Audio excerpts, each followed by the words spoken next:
সিদ্ধিরগঞ্জে gas লিকেজে অগ্নিকাণ্ডের ঘটনায় এক পরিবারের ৯ জন অগ্নিদগ্ধ হয়েছেন। ভর্তি আছেন রাজধানীর জাতীয় বার্ন ইনস্টিটিউটে। সেখানে আছেন আমাদের সহকর্মী সাব্বির আহমেদ। সরাসরি যুক্ত হচ্ছে তার সঙ্গে। সাব্বির, গত সংবাদে আপনি যেমনটা জানিয়েছিলেন কারো ৪৪%, ৪৫% অগ্নিদগ্ধ হয়েছে। বর্তমানে তাদের কি অবস্থা? ডাক্তার কি বলছেন তাদের ব্যাপারে? এই মুহূর্তে যারা চিকিৎসা নিচ্ছেন তারা প্রত্যেকেই আসলে প্রায় একজন ছাড়া বাকি সবার ৩০% উপরে বার্ন রয়েছে এবং ১ মাস বয়সী একটি শিশু রয়েছে যার নাম ইমামউদ্দিন। তার শরীরের প্রায় ৩০% পুড়ে গেছে এবং বাকিদের প্রায় ৩৭%, কারো ৪৪% এভাবে পুড়ে গেছে। অনেকের ফ্লেম বার্ন, ইনহেলেশন বার্ন যেটাকে বলা হয়, অর্থাৎ গলার শ্বাসনালী যেটি রয়েছে সেই শ্বাসনালীও অনেকের পুড়ে গেছে। এ কারণে চিকিৎসকরা বলছেন যারা এখানে দগ্ধ অবস্থায় এসেছেন তাদের মধ্যে অনেকেরই অবস্থা আশঙ্কাজনক।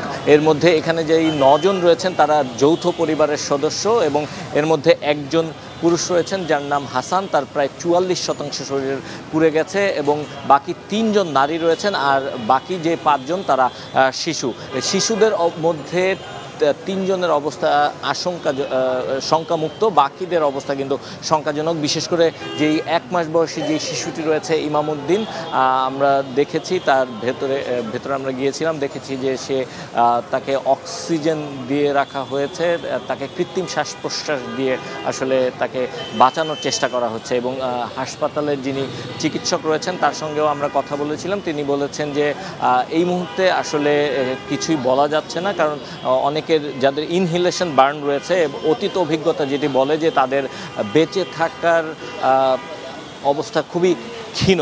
এবং মূলত একটু বলে রাখতে চাই, নারায়ণগঞ্জের সিদ্ধিরগঞ্জে সিআই গলিতে মূলত এই দুর্ঘটনাটি ঘটে, বিস্ফোরণের ঘটনাটি ঘটে। যে বিস্ফোরণটি মূলত তিতাস গ্যাসের লিকেজের একটি অভিযোগ ছিল, যে সেই জায়গাটিতে তিতাস গ্যাসের লিকেজ রয়েছে। এ ব্যাপারে বাড়িওয়ালাকে একাধিকবার জানানো হলেও বাড়িওয়ালা সে ব্যাপারে কর্ণপাত করেননি এবং এ কারণে যে পরিবারটি দগ্ধ হয়েছেন সেই পরিবারের সদস্যরা আগামী ১ তারিখে এই বাসাটি ছেড়ে যাওয়ার কথা ছিল, কিন্তু তার আগেই এই দুর্ঘটনাটি ঘটে গেছে এবং এ ব্যাপারে বাড়িওয়ালার আসলে খামখেয়ালি বা বাড়িওয়ালার যে গাফিলতি সেই বিষয়টিতে অভিযোগ করছেন যে দগ্ধ পরিবার রয়েছে সেই পরিবারের সদস্যরা। এখন তারা এখানে চিকিৎসা নিচ্ছেন।